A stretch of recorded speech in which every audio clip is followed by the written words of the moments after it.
So your company may or may not be leveraging Facebook ads for your lead gen. But if you are, it's no secret that Facebook is not as effective as it used to be. I mean, competition is fierce. Costs are on the rise. Everyone seems to be using the same old tactics. And so if you're wondering if Facebook is still a viable option for B2B lead generation in 2024, or if you're wondering whether organic reach is even still possible on social platforms like Meta, Facebook, Instagram, or maybe you're seeing these chatbots, these new AI tools come along and you're wondering, hey, can we automate the entire engagement process? If you're wondering any of those things, or maybe you haven't even thought of a single one of those things, we're going to talk about that today. Now, if you're a regular listener to the show, you know that I usually introduce an episode with a bit of a backstory. I want to help frame the talk, but today we are getting right to the point.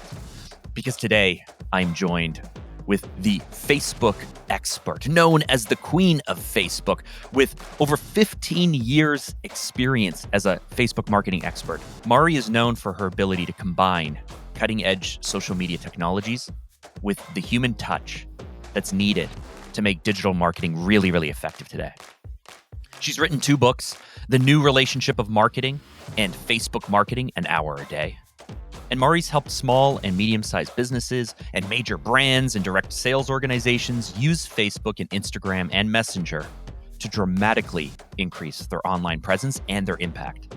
So welcome to How to Sell More, the sales podcast for non-salespeople, where each week we give a masterclass to help ambitious B2B leaders just like you face the number one challenge every business owner struggles with, and that's growing revenue. I'm Mark Drager. Let's get into it. Mari Smith, I am so excited to speak with you. I was just mentioning off camera before we hit record that I saw you speak at Inbound in 2019, and I was blown away by your presentation. I've been watching what you do. You know, you're known as the Facebook Queen for a reason. Now, since I saw you speak last in 2019, Meta's gone through a few changes. Like we've lost some targeting abilities. We've gone through some privacy challenges as Apple decides to pick a fight with Facebook or Meta and with Google. We're losing, what are we losing? Third-party cookies this year. The costs of advertising is rising as overseas retailers seem to be snatching up all of the inventory. Is Facebook, is Meta, is it still the place to be for businesses from a lead generation point of view? Oh, 100%. And here's the cool thing. We're just briefly talking off camera there about AI. And, AI is basically impacting pretty much everybody on the planet, certainly every business and then the personal too. But one of the things that Zuckerberg and team are doing is really ramping up the ad targeting. We're talking about targeting, but like their whole Advantage Plus. So it's like the more kind of almost like hands off you can be. Yeah, come up with great creative. Yeah, have a great compelling offer, whether a lead magnet or you're going straight for the sale. Then allow Facebook's Advantage Plus audience parameters to do the hard work for you. And sometimes that can be tricky because we want to get it really narrowed down. And we've heard for years, you have to know your ICA or your ideal customer avatar. You've got to have it exactly dialed in. And the more detailed targeting, the better. And it's like, what if the machines know more than I do?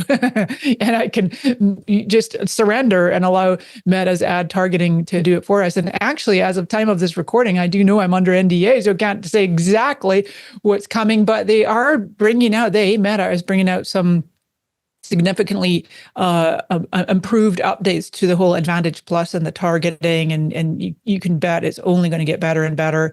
You might have heard the extraordinary amount of money that Meta is investing in their GPUs, and they're working on the artificial general intelligence. Everybody, I know we're going to get into this in a minute, but just to set the tone, everybody is going to have a world-class AI assistant. And part of what that will be able to do for you is crunch some data, is to be able to take your, best customers. Of course, we've got things like lookalike audiences. My prediction is that's going to get so much more powerful. And they got the money, Mark, they got so much, they got $1 trillion company. So long-winded answer to your question. Don't go anywhere. If you're in business, stay with Facebook and the Meta platforms for sure.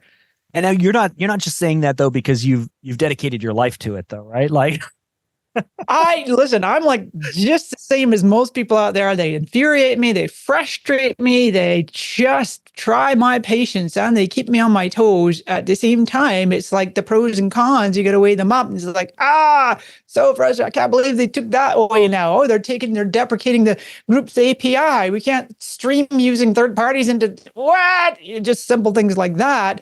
But it's like, okay, what else are they working on? What do they have up their sleeve? And so it is definitely the place to communicate and connect with loved ones as well as loved customers. So I spend my day hanging out with a bunch of direct response type of people. Mm. Now, I am not a media buyer, and I don't have any experience in that. We've dabbled a bit in performance marketing, but all in all, I'm a strategist at the end of the day. But the direct response guys that I hang out with, they seem to be caught up in the idea that I find that people are caught up in the good old days. When I first joined internet marketing and I first started my career in 2005, people were talking about the fact that Google AdWords, PPC at the time, that you could generate a lead for 6 cents. That you could go ahead and get all of this return on investment. And then they complained that, pay-per-click or AdWords became too expensive. And then when Facebook jumped in here, there was just so much inventory and direct-to-consumer brands were built off of this cheap traffic and high conversions. And obviously the platforms have matured. And so do you find that people just get caught up in the good old days and they need to rethink what advertising and lead gen looks like on Meta in 2024? Yeah, and I'm a great proponent of doing a combo of organic and paid. And oftentimes when I look at when I'm teaching my classes and whatnot, I love to do, I call these hot seats. And I just take somebody's Facebook page and I just start critiquing it and providing some great strategic changes they could make that could really make a difference and start collecting some low-hanging fruit. And for example, putting calls to actions in their organic posts. It's astonishing to me how many folks think, oh, no, you can't do that. Or the algorithms don't like links. Yeah, they don't, but put the link in the comment, for example. On Instagram, put your links in your stories, max out your stories. You can never overwhelm people with too many stories. They're the end users in the driver's seat, they can choose how many stories they want to consume or not. So if you're not really optimizing stories on the Instagram and Facebook platforms, you could potentially be losing out. On the organic side, the good old days, I see people doing, even though I joke about it being so 2005, is push marketing, where it's like, okay, we got our content done for the day, check.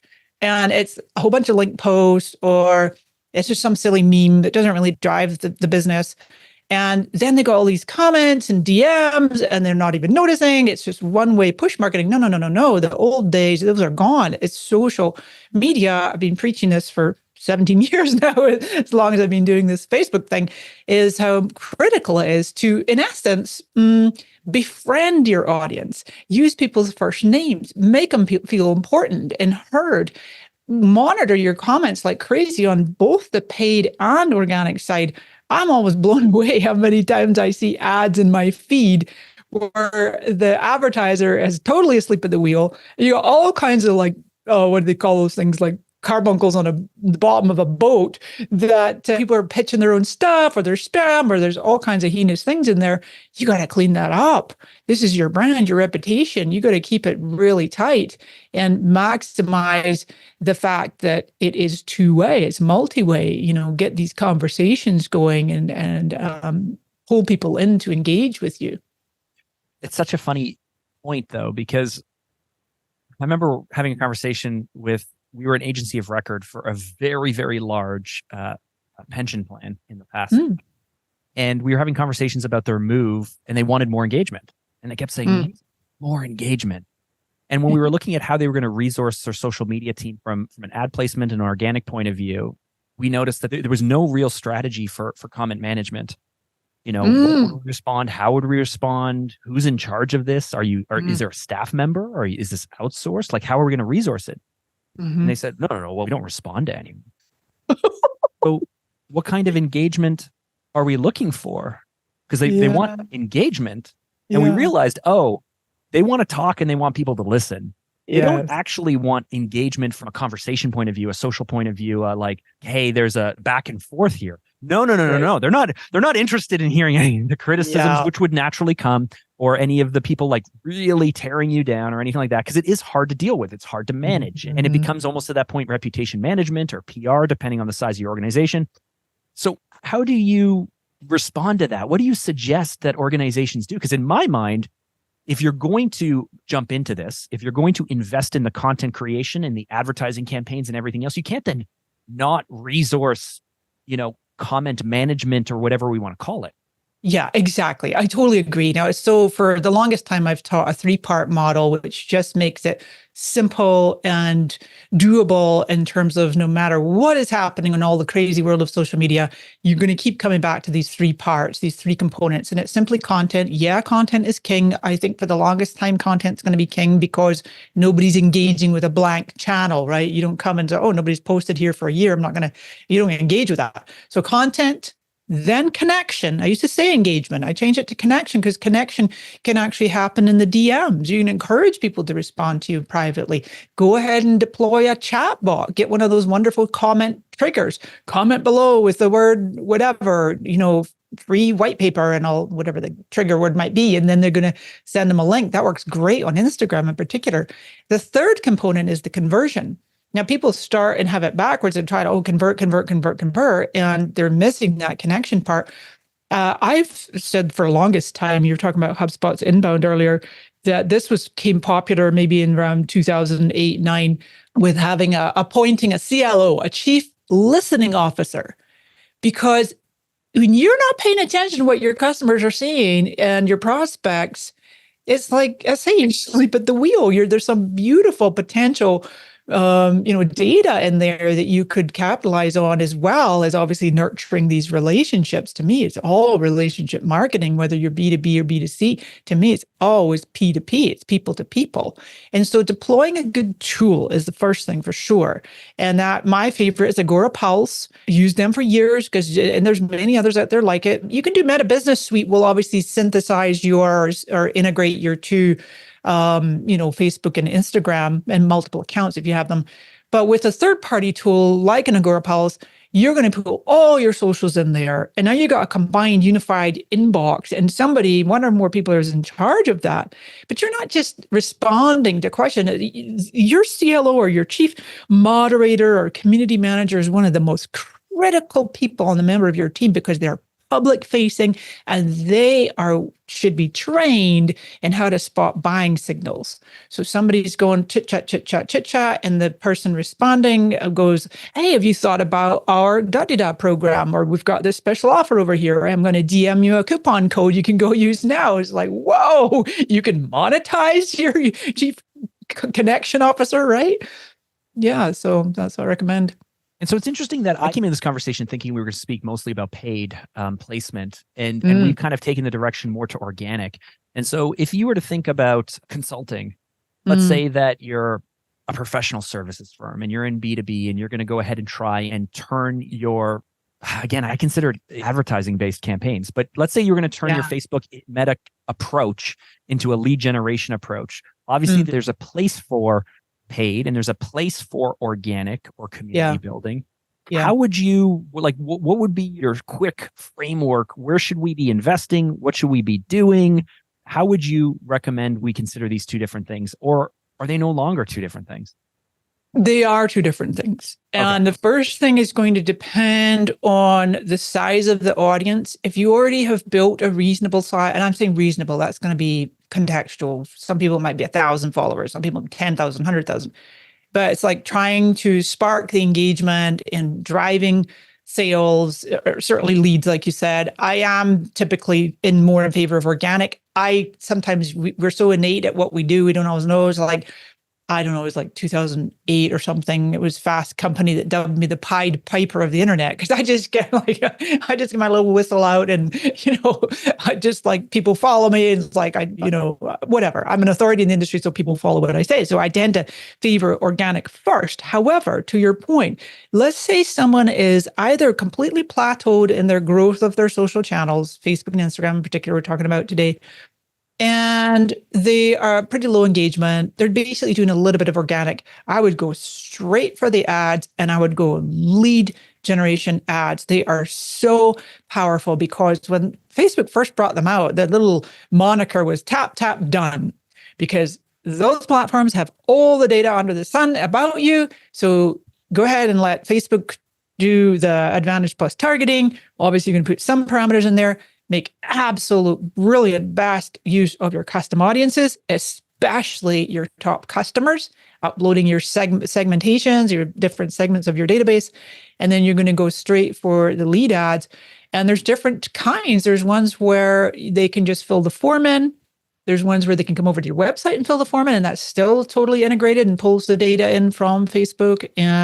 There's ones where they can have call if you're the kind of person you've got people manning the phone for sure, then have them call you, or you can go straight to Messenger. And that's where, for sure, depending on the volume, I wouldn't drive a lot of traffic to Messenger unless you have a chatbot set up. Because people are like instant gratification. It's like, you got to say, okay, yeah, we got your message. Here's the thing, blah, blah, blah. You're in this conversation. And especially, I would say maybe this time next year, we're going to have those AI assistants in there. You've programmed it all with your knowledge base, your FAQs. That's the way of the future, where imagine you're deploying a paid campaign. You have run all the data, so it's crunched to the point where you've laser targeting thanks to the AI and leaving it up to Meta's machines. And then your offer's compelling. We always come back to that. I know you know that, Mark, and hopefully your listeners do, preaching to the choir here, that people go, whoa, we call it thumb stopping, right? Scroll, scroll, scroll. Whoa, that's for me. Tap. I can't tell you how many impulse purchases I've made on Instagram and Facebook. Like, wow. I will never admit how many I've made. I really need that. Oh my God, a Faraday hat is going to protect my brain from EMFs. Sure, give me a hat. Anyway, so then you could drive significant traffic to your messenger that can then, and we're talking a little bit glimpsing into the future, but right now for sure you can do the whole chatbot and the interaction just the way they are. But imagine adding AI personalization on top of that and being able to deploy significant pre and post sales. I mean, I think that this will be incredibly impactful on a lot of direct sales and sales organizations. But right now, you can 100% take advantage of all that I mentioned. Just the coming part is the kind of the more the AI chatbot, chat assistant. I think Zuckerberg calls them world class. He says. And so we've been talking a little bit about the idea of obviously building our following through organic, having call to actions included within the comments, so that way we can move people kind of off channel, or maybe even advertising based. We're going to advertise direct to the sale. You mentioned a little bit earlier about a lead magnet. And one thing that I have noticed is that often people, they look at Facebook from a lead gen point of view with advertising or an organic audience building point of view. But I mean, it's a great platform to hijack to build your email list. I believe that Facebook just released new event advertising style pieces where you can actually, I think, drop budget behind the events that you're running. So there's all these extra dynamics as well that I just think people overlook. What are a few of your favorites for people and for organizations to focus on? Well, we are definitely in a video-centric world with social media marketing, right? So you've got the reels on Facebook and Instagram. Back in the day, they brought out, Instagram had like the IGTV, and then they had the live and the reels. And it was like, I call it feature bloat, right? Feature bloat, too many video options. And besides, it's like a 99.9% mobile app. Nobody really goes to Instagram on desktop, even though it's there. So then, of course, it was Adam Mosseri that said, I think 2019 or 20, that TikTok is the most formidable competitor that Meta has ever seen. Therefore, of course, pedal to the metal, major focus on these vertical videos. So that organic and paid in terms of content, media format, doing your short form videos. And even though you can do up to 90 seconds, I would still keep it to maybe 15 to 30, experiment, a test, split test. And you can use those in both organic and paid, as I mentioned, capitalizing on the stories for sure. I have seen a lot of folks, specifically on Instagram, kind of like really slow down on their feed, maybe posting once or twice a week on the feed, if that. And again, test, because if you're doing daily or multiple times a day and you're getting great reach and engagement, keep doing that. But there's many marketers and influencers and creators, business owners, just dialing it back on the feed and going all in on the stories because of the fact you can put that little link sticker on there and you can have that engagement. And the engagement is always in the DMs. And so, and not just like bam, bam, bam, doing nothing but lead gen, lead gen, lead gen, nurturing, maybe do like 3 stories in a row. Hey, I got this great tip for you. And then here's how to apply it. Oh, if you want more, the third thing is like, go get my lead magnet. And so Facebook, well, Meta is really pushing pretty much every single user into the belief that they can all be creators, right? Be a creator, you monetize your content. Here, we'll dangle all these carrots, we'll incentivize you, we'll give these bonuses. And people will fall for that, right? Money talks. They're like, oh my God, I could make some money for free just by getting on camera or whatever. But what they're doing, very cunning, of course, is they need the content. They need the content in order to always have plenty of ad inventory. And so it's a bit of both, whether you're going to just keep cranking out a lot of organic content or just going for the ads. The other thing when I was saying video centric is here we are, we're doing, I know this is your podcast and I think you use the video too. Any opportunity you have to do on camera, not just to your phone, but to do some live streaming. Live streaming used to be so much more prevalent on Facebook and Instagram. I think I see people a little bit more. I think it's just low entry. You can just turn your phone on, you can bring a guest on or whatever. But the reason I bring that up specifically on Instagram is, how I love the stories. I always say the stories are the wee circles at the top is top of mind and top of feed awareness. And if you happen to be live right now on your Instagram, it is going to put you first place among your followers. So looking to see how you might integrate a little bit of a live broadcasting into your strategy. And you can always repurpose that. We got so many apps these days. I'm loving that Descript, or there's Opus Clip, or there's all these great AI tools that break up your video and repurpose and make lots more good stuff with it. And that comes back to, of course, what you said earlier, content is king. So as we look forward to the rest of 2024, of course, it's an election year. Theoretically, everyone I've heard, and I've experienced this in the past, that, costs will increase as you move through the year, as people snatch up inventory. But what else should we be worried about? What should we be focused on? There's a lot of opportunity, but I'm more concerned with how do we turn Facebook into something that is profitable? How do we keep campaigns being ROI positive? Because a lot of the stuff I'm hearing is just like people are pulling budget and they're moving still to YouTube. They're going over to TikTok for TikTok Shop, or they're just moving away from the platform. And I do not think that's the case across the board, but I am hearing a lot of it. Yeah. Well, I think in terms of cost increase, there's just no way around that. So if budget's a concern and you want to diversify, I don't do TikTok, but I've heard a lot of people saying that TikTok ads are relatively effective. They basically kind of copied Facebook's ad platform, I understand. But the thing is, maybe your leads are as good over there or not as good. Again, you're going to test that.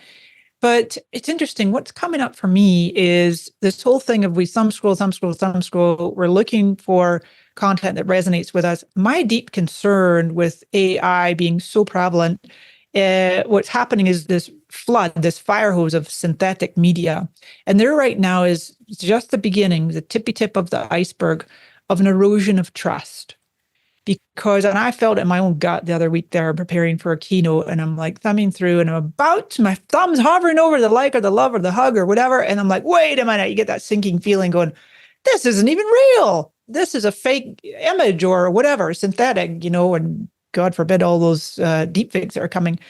And just as you say, around election year. So caveat emptor, please everybody be on your guard as consumers to mindfully, to me, a like is an endorsement. And the way the algorithms work, it's going to show my name to other people who are friends with me. Oh, Mari liked this.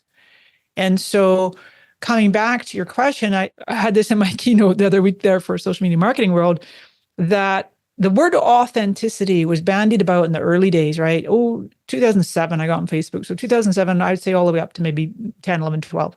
And then it just became so saturated. The meaning of the word became completely diluted. Well, I'm here to tell you in 2024, the good news is authenticity is making a comeback. And you can do that in your paid campaigns, being more personal, more transparent, showing me the people behind the brand. I'm just such a proponent of relationship marketing. If I'm going to go and check out a new company, I go to their website. One of the first things I do, I'm going to look at the about section, the team, who's behind it. If I can't find it, I'm going to go to Google or Perplexity or wherever, ChatGPT. I want to know who are the founders. Can I trust these people? Where's this company based?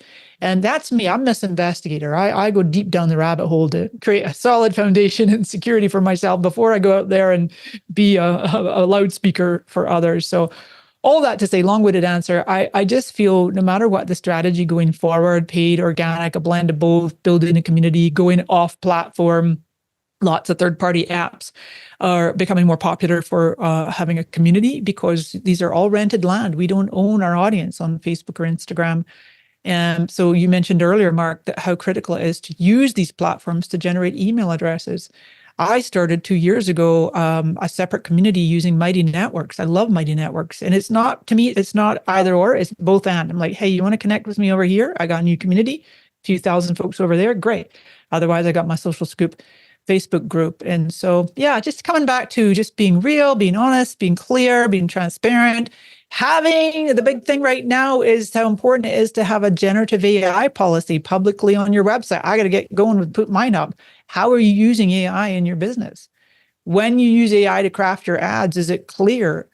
Are you putting disclosures in? Or can I go to your website and find where your disclosures are? So anyway, everything you can do to build trust. That's the bottom line to me. We got to build trust back, solid trust with people. So that was the conversation I had with Mari Smith. To wrap up, I'm going to share my 3 biggest takeaways from this talk. Number 1, meta platforms, Facebook, Instagram, Messenger, WhatsApp, they are still a great place for lead generation. Now, AI is being heavily invested in for ads targeting and for content. And there's this new thing, Advantage Plus, which is pretty interesting. It's going to do a lot of heavy lifting for us, but it's still a great platform to be on because it still has people, it still has attention, it still has eyeballs. We got to go where the people are. Number 2, don't get stuck in the past. We have to continuously embrace new features and we have to adapt to change. And the pace of change is ever increasing, but it's not like the opportunities aren't there. It's just on us to continually learn about the change, learn about the new tactics, and stay on top of it.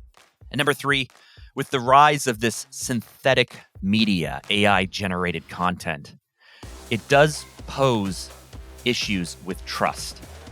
But if we are authentic, if we have real calls to action, if we are transparent and we do things through human connection while everyone else is busy playing the AI game, we may see short-term losses, but we are going to create foundations for long-term gains. So there you have it. Those were my 3 biggest takeaways from this talk. But I'm curious, what were yours? Did anything challenge your perspective? Let's dive deeper on LinkedIn. I share even more insights and spark discussion over there. I'm Mark Drager, and you can find my contact details in the episode show notes below. Now, while you're over on LinkedIn, you definitely want to be able to connect with Mari Smith because she shares a ton of impactful and eye-opening insights over on her feed. And you can also check out her website, marismith.com. You can check out her books, The New Relationship Marketing and Facebook Marketing, An Hour a Day. And of course, you can find her over on Facebook, 270,000 followers, or on Instagram, where she has close to 50,000 followers as well. Now, one last thing. If you've made it this far into the show, you really should subscribe. Now, why is that? Because obviously, you're an ambitious B2B leader. You're hungry for even more actionable strategies to grow your business and to boost sales. Or maybe you're just, a time traveler from the future and you've come back to see, hey, what were those primitive B2B strategies they were doing back in 2024? And if that's the case, greetings from the future. Either way, I am Mark Drager, and I will catch you in the next episode.